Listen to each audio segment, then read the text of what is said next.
जी तो धुंधली ने कहा कि फल देके गए, कहा कि इस फल को खाने से संतान हो जाएगी। तो धुंधली कहती रे सहेली, मैंने तो सुना कि जब जीव पेट में रहता तो 9 महीने में माँ बड़ी दुखी रहती। पड़ोसन कहेगा मत पूछो, हमारे 4 गज हमारी आत्मा जाना नीट नीट।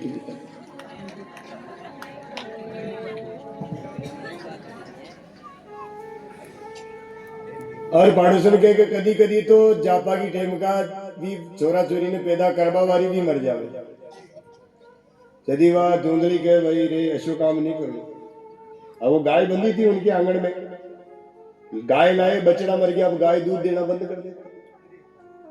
तो दोनों ही बातें करती कि फल की भी परीक्षा हो जाएगी, इस फल को तो खिला दो गौ माता को।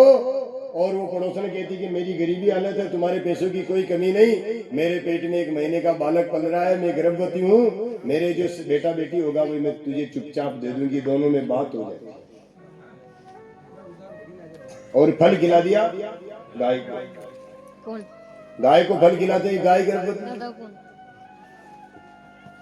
और इधर पड़ोसन, अब आत्मदेव जी को ये भी पता नहीं कि गर्भवती स्त्री की स्थिति क्या होती है, क्योंकि पहले के जमाने में महाराज जब 5 महीने का गर्भ चढ़ जाता ना माता बहनों को, तो 5 महीने का गर्भ चढ़ने के बाद में दिन की रोशनी में पर पुरुष के सामने कभी घर की स्त्रियां नहीं आती।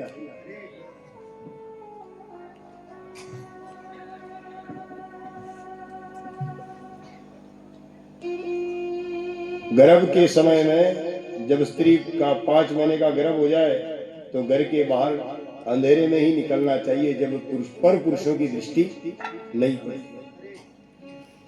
अपने बाप दादा इस चीज का ध्यान रखते। जब ही तो आजा पियर क्यों लाया जाता, पियर क्यों लाया जाता, विचार क्या है?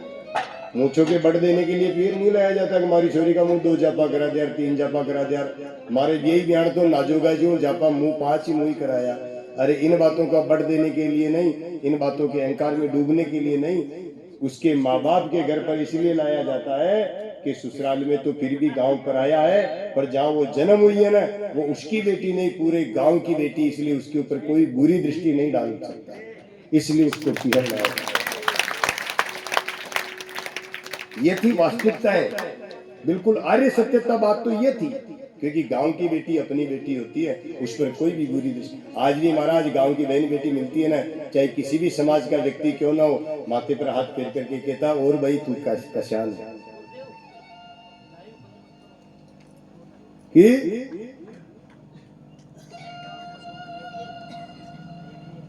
ये गांव की बहन बेटी। अच्छा, विगत दिनों में जो बरना में जो कथा हुई, आप लोगों को शायद जानकारी मिल गई होगी, दबी दबी आवाज में नहीं मिली हो तो मैं बता देता हूँ। आनंद धाम व्यासपीठ के द्वारा कथा करना मेरा व्यापार नहीं है, पहले मैं आपको बता देता हूँ।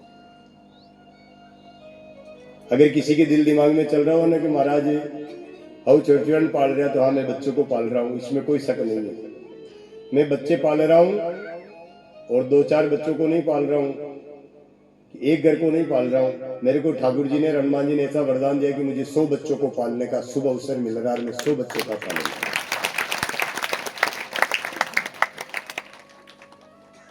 अब सौंप दिया इस जीवन का सब भार, तुम्हारे हाथों में है जीत तुम्हारे हाथों में और हार तुम्हारे हाथों में। संसार में 2 प्रकार के लोग हैं मित्रों, एक लूटने आता है, एक लुटाने आता है। एक तो क्या करने आता है, लूटने, और दूसरा क्या करने आता है, लूटने वाले की तो लूट फिर भी खत्म हो जाती है, और जो लुटाता रहता है ना उसके पास सामान की कभी कमी नहीं पड़ती। तो ठाकुर जी की ऐसी कृपा रही कि मैं जब इस विद्या को जब मैंने पढ़ा, इस विद्या को जब मैंने बाल्यकाल में ग्रहण किया ना, घर प्रदेश में रहते थे, गुरुजी के पास रहते थे, विद्यालय में रहते थे। गुरुजी की स्थिति बड़ी कठिन थी, बड़ी विपरीत परिस्थिति थी। 1 किलो दाल में हम 50 जने भोजन कर लेते थे। 1 किलो चने की दाल सूखी होती थी, चने की दाल कितनी होती थी, 1 किलो, और हम कितने विद्यार्थी भोजन करते थे, 50 जने। उस दाल में महाराज हल्दी का, नमक का, मिर्ची का पानी ज्यादा रहता था, दाल के दाने कम रहते थे। ऐसी परिस्थितियों को देख करके आज ये व्यास गादी मिली महाराज, बाकी व्यास गादी सहज नहीं मिली।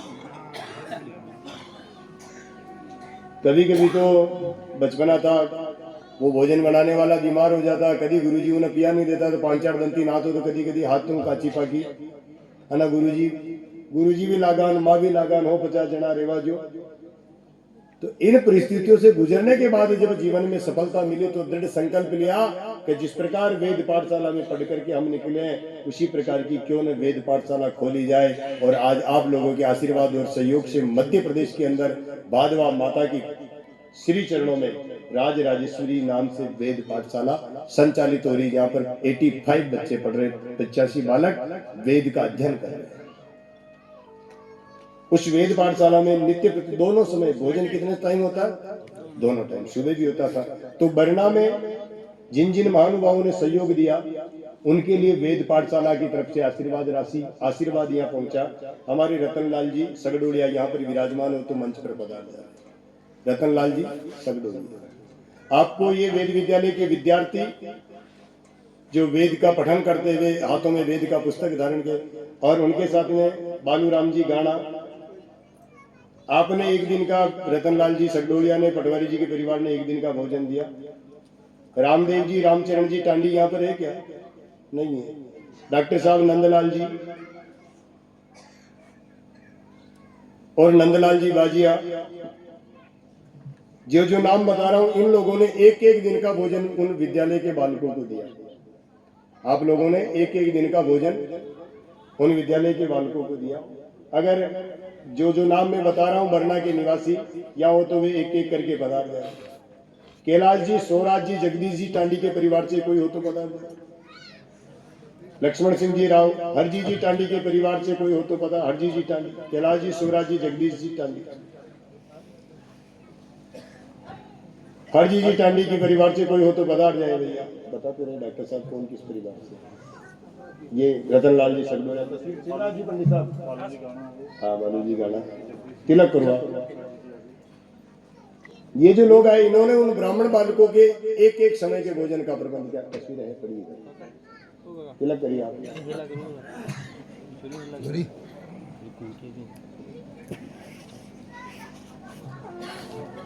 ये जो बालक लो आओ बासा, जिन बच्चों को आपने भोजन के लिए दिया था ना, ये सारे बच्चों का एक परिचित्र है। और ये भगवान लक्ष्मीनाथ का मंदिर, ये सारे बालकों का चित्र है। उसी विद्यालय प्रांगण का है जिसमें बालक पढ़ रहे हैं।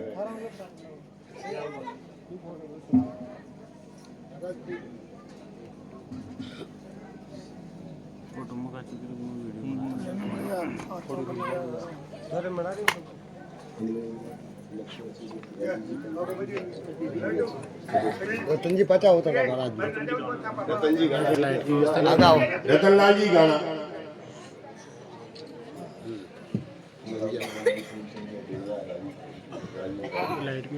रतनलाल जी गाना आवाज, ये नंदलाल जी गाना, फोटो लेते रहो।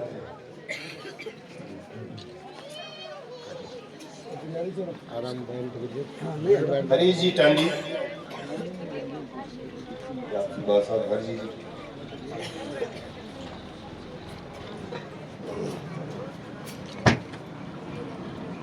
आप लोगों ने एक एक दिन का भोजन उन ब्राह्मण बालकों के लिए दिया। एक बार करबद्ध तालियां हो जाए आप सबके लिए।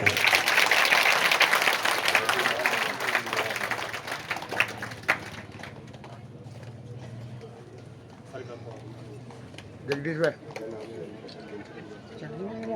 अच्छा, रामदेव जी रामचरण जी टांडी के पिताजी हरिलाल जी काका जी आ गए।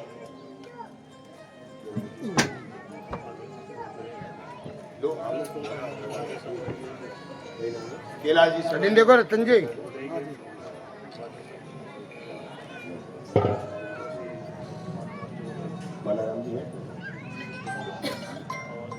मानाराम जी, रितकरण जी, रंगलाल जी टांडी बरना वाले होते। यह जी एडिन जांगजो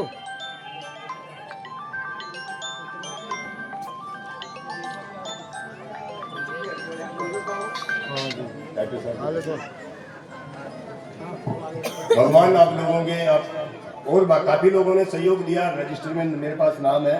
आज जो बरना से पधारे उनको ये वेद पाठशाला का आशीर्वाद। इन ब्राह्मण बालकों के सदैव आपको ब्राह्मण के दर्शन करना ही समस्त पापों का नाश हो जाता है। ભલે સાંવરિયા શેઠ કી